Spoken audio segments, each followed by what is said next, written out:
In this video, we're going to look at the question of the duty of the board of directors for publicly traded corporations and contrast two paradigms, the shareholder wealth maximization paradigm and the stakeholder welfare maximization paradigm.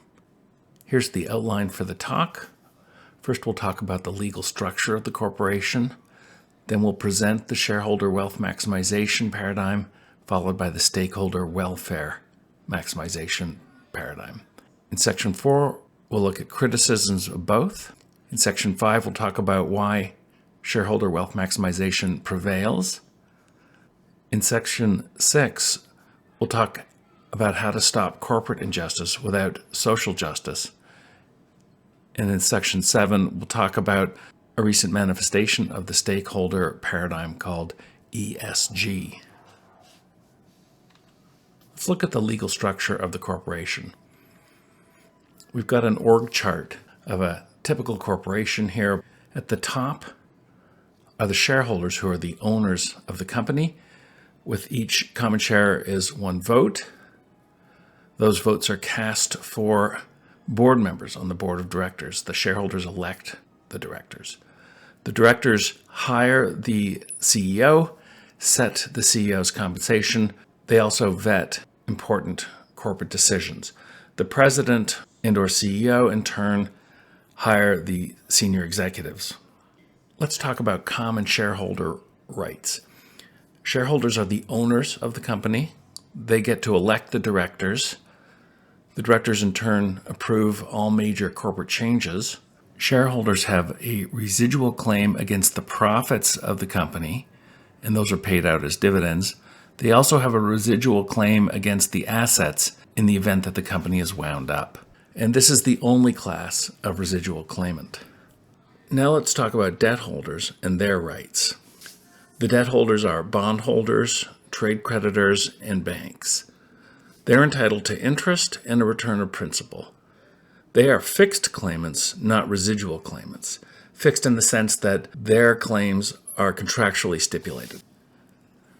Now let's turn to the question of what is the duty of the directors. Should they maximize 1, shareholder wealth, or 2, stakeholder interests? These are the two paradigms that we'll explore in this presentation. First, let's look at shareholder wealth maximization. This paradigm prevailed in Canada from the 1860s to the early 2000s. How is shareholder primacy operationalized? And the answer to that question is fiduciary duty. A fiduciary duty is a duty of care, loyalty, and good faith owed by an agent to a principal. In the case of a corporation, the principals are the shareholders, and the agents are the directors and the company managers. Pre-2004, the director's duty was to shareholders. In the Canada Business Corporations Act, Section 122, it said every director and officer of a corporation, in exercising their powers and discharging their duties, shall act honestly and in good faith with a view to the best interests of the corporation. Now, prior to 2004, the corporation was understood to be the shareholders. So the duty of the directors was to act in the best interests of the shareholders. Here's an example of shareholder primacy in the law. This is from a judicial decision in a case between the Dodge Brothers and Ford Motor Company in 1919. The judge wrote, "A business corporation is organized and carried on primarily for the profit of the stockholders. The powers of the directors are to be employed for that end. The discretion of directors is to be exercised in the choice of means to attain that end and does not extend to a change in the end itself." Where does shareholder wealth maximization come from? It comes from the right of ownership, from property rights. Where do property rights come from? Well, in the U.S., they come from the Fifth Amendment. And that amendment says, "Nor shall private property be taken for public use without just compensation." The Canadian Bill of Rights in 1960 had something similar. Section 1A, the right of the individual to enjoyment of property and the right not to be deprived thereof except by due process of law. So both in the US and Canada, we saw property rights legally protected. Now, a side note, the 1982 Canadian Charter of Rights and Freedoms does not include a right to the enjoyment of property. Milton Friedman famously argued that shareholder wealth maximization is good for society in a New York Times op-ed in 1970 titled "The Social Responsibility of Business is to Increase Its Profits." Now, what's the connection between profits and shareholder wealth? Well, shareholder wealth is just the present value of all future profits. What does it mean to say that shareholder wealth maximization is socially responsible? The idea is that when businesses provide consumers with quality goods at minimum cost in a convenient format, the consumers are materially better off and businesses earn a profit. Adam Smith wrote in The Wealth of Nations in 1776, quote, "It's not from the benevolence of the butcher, the brewer, or the baker that we expect our dinner, but from their regard to their own interest. We address ourselves not to their humanity, but to their self-love, and never talk to them of our own necessities, but of their advantages." The meaning of this is that when the butcher, the brewer, and the baker pursue their own self-interest, they provide us our beer and dinner and bread, and while doing so, they maximize their profit, but also satisfy our needs. There's some theory that shareholder wealth maximization also maximizes social welfare.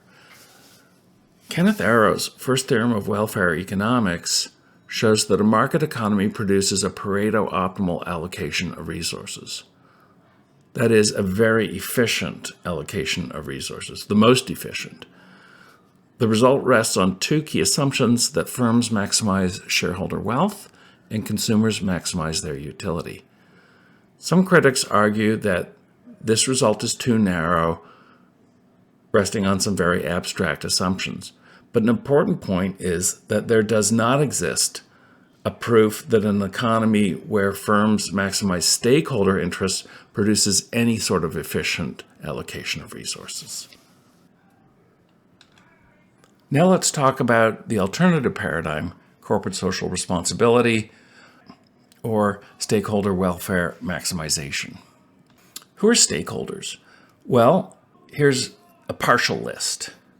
Starting at the top and working around clockwise: the environment, society at large, competitors, bondholders and other lenders, trade creditors, shareholders, employees, the government, and consumers. All of these groups are stakeholders who have some kind of involvement with the corporation. Here's a definition of stakeholder capitalism by Klaus Schwab. Schwab is a co-author of a book titled Stakeholder Capitalism, A Global Economy That Works for Progress, People, and Planet, published in 2021. Here he is talking to a Time reporter at the World Economic Forum. I think the notion of stakeholder capitalism is an old one. Now what has happened with the crisis, with the corona crisis, is showing us that people expect more from governments and business, not just material satisfaction, but security, for example, in terms of health services. But what we also have learned is that all those services related to cleaning up the environment, providing the necessary diversity inside companies and society, this cannot only undertaken by governments or by business alone or by civil society alone. We really need public-private cooperation.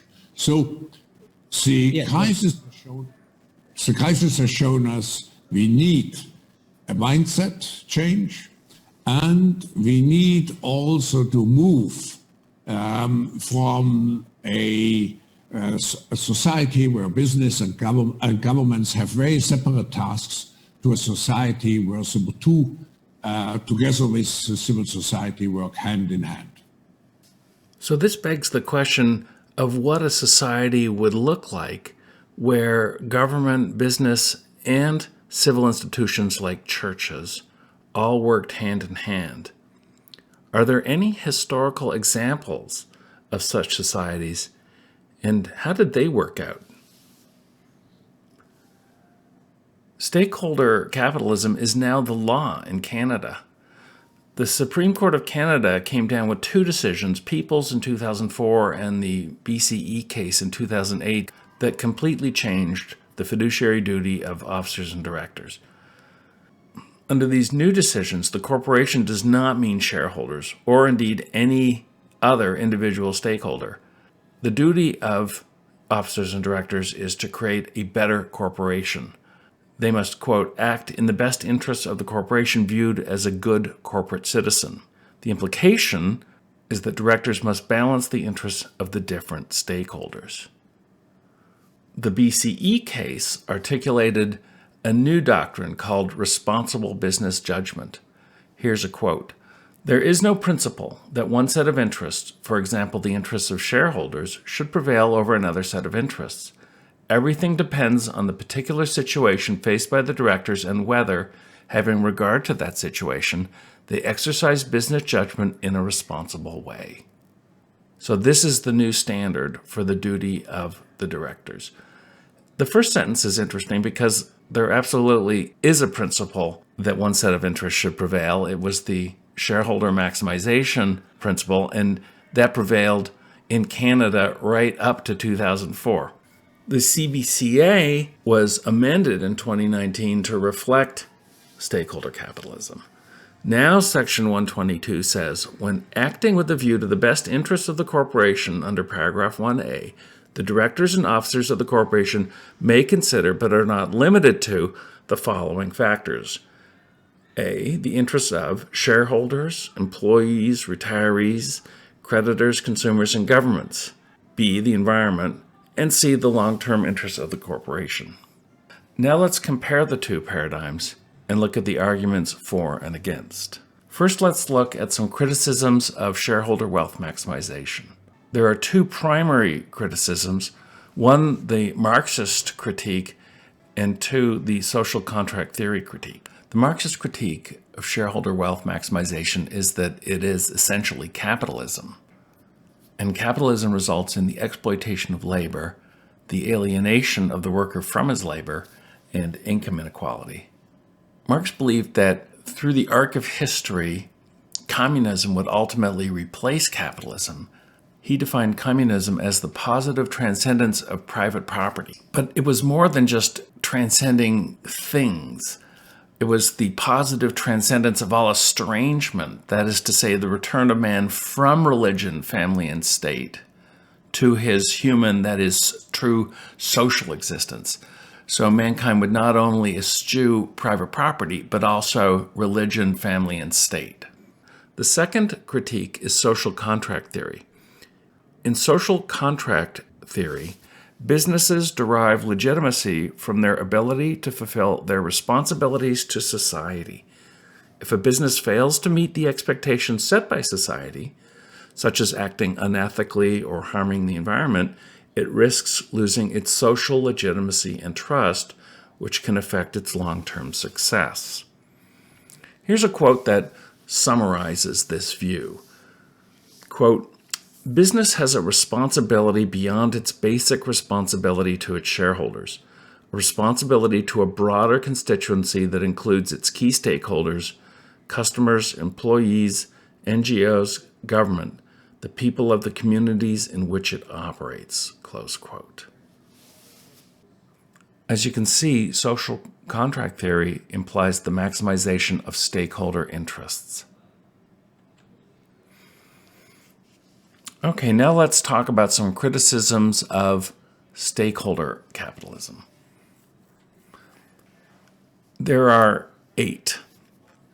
First of all, stakeholder capitalism is communism. It's complex, it's ambiguous, it's not fleshed out, it's undemocratic, it's activism with other people's money, it's used to whitewash malfeasance, and it reduces innovation and risk-taking. The first criticism of stakeholder capitalism is that it's socialism or even communism. As Milton Friedman said in his 1970 op-ed, businessmen who speak eloquently about the social responsibilities of business in a free enterprise system are preaching pure and unadulterated socialism. I'm going to leave it there and let you read his op-ed. To back that argument up, I want to point out that Schwab's conception of stakeholder capitalism is Marxism. I'm going to play you a promotional video that the World Economic Forum made a few years ago. And I want you to remember Marx's definition of communism as the transcendence of property rights.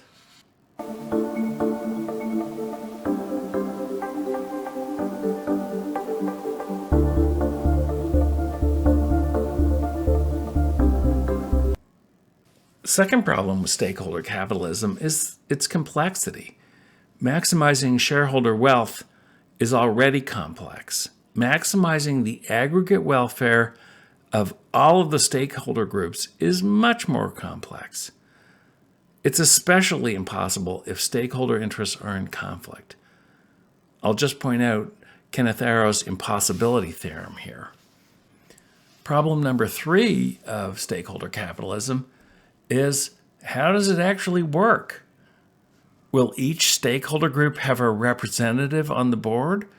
That's U.S. Senator Elizabeth Warren's vision. She proposes that workers elect 40% of board members. But what about the other stakeholder groups? How will representatives be selected, especially for suppliers, customers, local communities, and the environment? Will we have elections? Will each company have separately selected representatives, or will there just be one representative for each group across the entire country who attends every board meeting for every company? Or can we just delegate that to the directors and executives who will speak on behalf of each of these stakeholder groups? Problem number 4 of stakeholder capitalism is it's ambiguous. In Canadian corporate law, with the recent Supreme Court decisions, we get ideas like a better corporation, or a good corporate citizen, or responsible business judgment. But you know what? The Supreme Court of Canada didn't define any of these concepts. No one knows what they mean. Given that, the legality of any given corporate action is unknown in advance. This uncertainty increases risk and transactions costs. Problem number 5 of stakeholder capitalism is that it's fundamentally undemocratic. Under this paradigm, directors and managers can indulge their personal policy priorities, bypassing the democratic system. Here's an example of Unilever. Back in 2022, there were municipal elections across Ontario. Here's a tweet by Ben & Jerry's Canada, a subsidiary of Unilever. You may not be paying attention to who's running for school board trustees, but you should.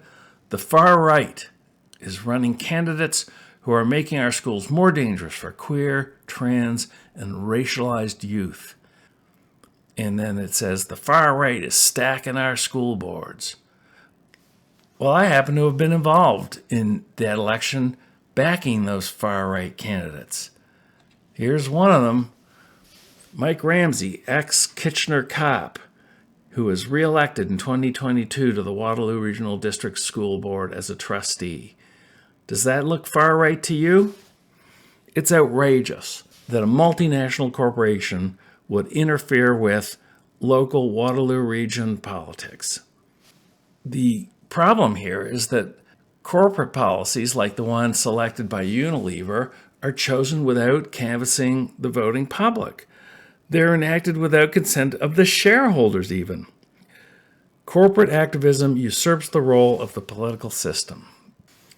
Criticism number 6 of stakeholder capitalism is that it's activism with other people's money. If a company indulges its political beliefs, who pays for the corporate activism? Well, it's going to be one of 3 groups. Either it's consumers, who pay through higher retail prices if the costs are passed through in the price. It's shareholders, who are going to get lower profits if the cost is passed through lower dividends. Or it's workers through lower wages. What's going on here? Well, Milton Friedman in his 1970 op-ed nailed it. Quote, stockholders trying to get other stockholders or customers or employees to contribute against their will to social causes favored by the act. This just amounts to theft. Criticism number 7. Stakeholder capitalism is often used to whitewash malfeasance. This is a picture of the Wall Street bull as viewed from the perspective of Fearless Girl. In 2016, State Street Global Advisors launched the SHE Exchange Traded Fund.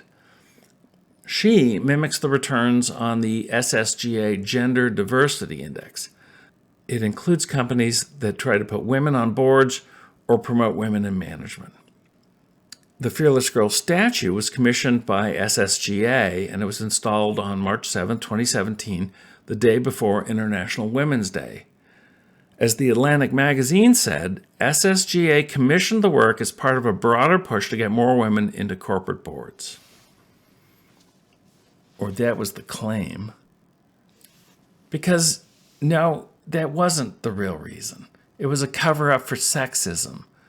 It turns out that State Street was being sued by its female employees over discriminatory pay, that the women were paid less than their male counterparts. The entire SHE ETF and Fearless Girl statue was all marketing to cover up their sexism. Problem number 8 with stakeholder capitalism is that it reduces innovation. Now, if you're looking at the PowerPoint deck that goes with this presentation, you're going to see that this is quite a long example. The point of the example is to show that if you allow fixed claim holders to choose which sort of projects a company goes ahead with, they're going to choose safer projects. They're more risk averse because they're not residual claimants. They don't get any benefit from a low probability, big payoff gamble. So the upshot of this is that if you include fixed claim holders in amongst the stakeholders and let them make corporate decisions, they're going to stifle innovation. And that's just not good for the economy. In summary, shareholder capitalism is bad because it exploits labor, it produces income inequality, and it doesn't reflect businesses' wider responsibilities. Stakeholder capitalism is bad because it's essentially communism. It's complex. The jurisprudence is ambiguous. It's undemocratic, and it's undemocratic with other people's money. It's frequently used by cynical managers to whitewash, and it produces less innovation in the economy. Why do so many institutions uphold shareholder primacy? Well, the first reason is that shareholders are the ones who elect directors, and if directors want to keep their jobs, they're going to privilege shareholder interests. And the second is executive compensation. That motivates managers to maximize shareholder wealth. The third reason why shareholder wealth maximization prevails is the market for corporate control. Directors and officers who don't maximize shareholder wealth will lower their stock price and make themselves vulnerable to a hostile takeover. Target officers and directors and managers will likely lose their jobs. The best defense against a hostile takeover bid is a high share price. A good example of this was Elon Musk's takeover of Twitter. He ended up firing about 60% of the workforce, but also president and most of the senior executive suite. Many advocates of stakeholder welfare maximization are worried about bad companies that do harm. If we can't make companies advance social justice, how do we stop corporate injustice? The answer is through legislation, government regulation enacted through the democratic process. That's how the system works. And we have a lot of regulations. There are employee protection laws like the Labor Relations Act. We have laws about diversity on boards. There are trade creditor protection laws like contract law and property law, and then a plethora of environmental protections like the Environmental Protection Act. That's how we advance social justice and environmental interests. We do it through the legislative process, not through the back door of managerial preference. Let's talk about ESG, environment, social, and governance. What is ESG? It's essentially a social credit scoring system for companies. It's used to force companies to pursue social justice and environmental goals. ESG is, first and foremost, a fun marketing gimmick, especially in 2021.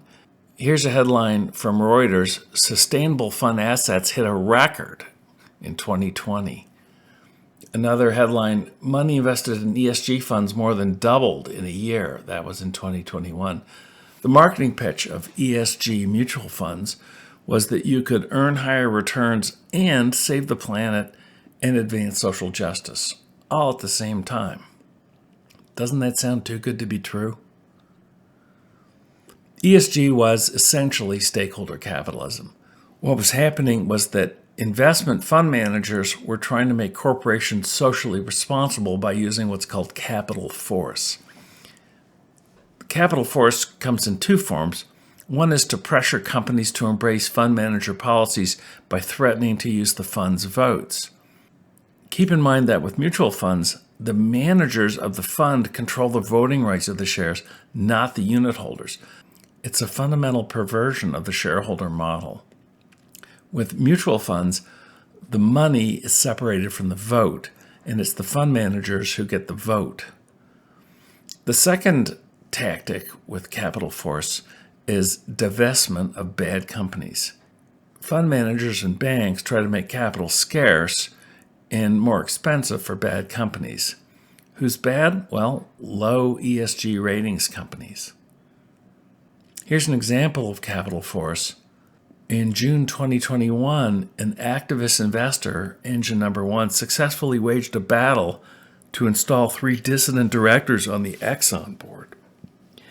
The goal of the dissident directors was to reduce Exxon's carbon footprint and get them out of the business of selling oil and gas. Engine Number One was supported by some of Exxon's biggest institutional investors. Guess who? BlackRock, Vanguard, and State Street. All 3 voted against Exxon's leadership. Who judges bad companies? Well, the ESG ratings companies: Refinitiv, S&P Global, Bloomberg, and MSCI. The problem with ESG ratings is they're a black box. The rating system of each company is proprietary. No one knows how they construct their number. It's not clear if ratings are valid or reliable. Now, the ESG ratings game is just that. It's a game. It's one rating system having Apple as an A, another giving Apple an F. It is Elon Musk calling out the fact that Tesla, his car company, somehow has a lower ESG rating than ExxonMobil. And so, again, there's a lot of different rating agencies. They're out there to make a buck. In a very capitalistic sense, good for them to go make a buck. But there is no unifying system because, again, there's no one definition of what ESG even is. It's very often in the eyes of the beholder, and it depends, even in each spectrum of E, S, and G, how much you care about, carbon reduction versus recycling. In the S factor, it's how much you care about, diversity versus, worker rights. And so there's weightings even within each of the E, S, and G that each different ESG rating company applies differently, which is why you get results that are so varied and largely useless. The finance literature has done a lot of work on ESG ratings and found that they're not consistent. Here's one study called Divergent ESG Ratings by the trio of Dimson, Marsh, and Staunton from 2020. And here's a quote from the abstract of their paper in the Journal of Portfolio Management. Regardless of the rating agency, bond ratings for a particular issue are broadly similar. This is not the case for ESG ratings. Companies with a high score from one rater often receive a middling or low score from another rater. In the author's opinion, ESG ratings used in isolation are unlikely to make a material contribution to portfolio returns. That is a very diplomatic conclusion. The hype behind all of this has led to fraud and something called greenwashing, when companies claim to be environmentally friendly and aren't. And one of the biggest consequences of this is that the Securities and Exchange Commission has created a task force focused on climate and ESG issues, looking at fraud and greenwashing. ESG is a breach of fiduciary duty. In August of 2022, Arizona and 18 other states filed suit against BlackRock and others for breach of fiduciary duty. They argued that fund managers have a legal duty to focus on the financial returns of their clients' retirement accounts, not on climate or other issues. Here's an example of how deeply ESG has penetrated finance. Every year, Larry Fink, CEO of BlackRock, writes an open letter to CEOs of the Fortune 500 companies. BlackRock is an investment management company, one of the biggest in the world, with $10 trillion of assets under management. Here are some excerpts from his 2022 letter. Dear CEO, each year I make it a priority to write you on behalf of BlackRock's clients who are shareholders in your company. Stakeholder capitalism is not about politics. It's not a social or ideological agenda. It's not woke. It is capitalism, driven by mutually beneficial relationships between you and the employees, customers, suppliers, and communities your company relies on to prosper. This is the power of capitalism. In today's globally interconnected world, a company must create value for and be valued by its full range of stakeholders in order to deliver long-term value for its shareholders. Well, that's breathtaking. He's trying to redefine stakeholder capitalism as shareholder capitalism, but of course the two are distinctly different. And the final sentence isn't necessarily true. A company could generate value for its shareholders just by focusing on its shareholders. Well, that letter was from 2022. Later in 2022, Arizona and 18 other states filed suit against BlackRock for breach of fiduciary duty. They argued that fund managers have a legal duty to focus on financial returns for their clients' retirement accounts, not on climate or other issues. Recently, ESG and DEI have started to fall out of favor, partly as a result of that lawsuit. Last week, President Trump signed 2 executive orders, one scrapping DEI policies in any government department, and the other declaring that 2 sexes was the official government policy. Even last summer, we saw big companies in the U.S. starting to turn away from DEI, like John Deere, Ford, and Harley Davidson. In 2024, sustainable fund market inflows dropped in half as ESG started to fall out of favor. Inflows to ESG funds were the smallest since 2018, and in Europe, 351 funds closed. And Larry Fink has changed his tune. His most recent letter calls for energy pragmatism and didn't mention ESG at all.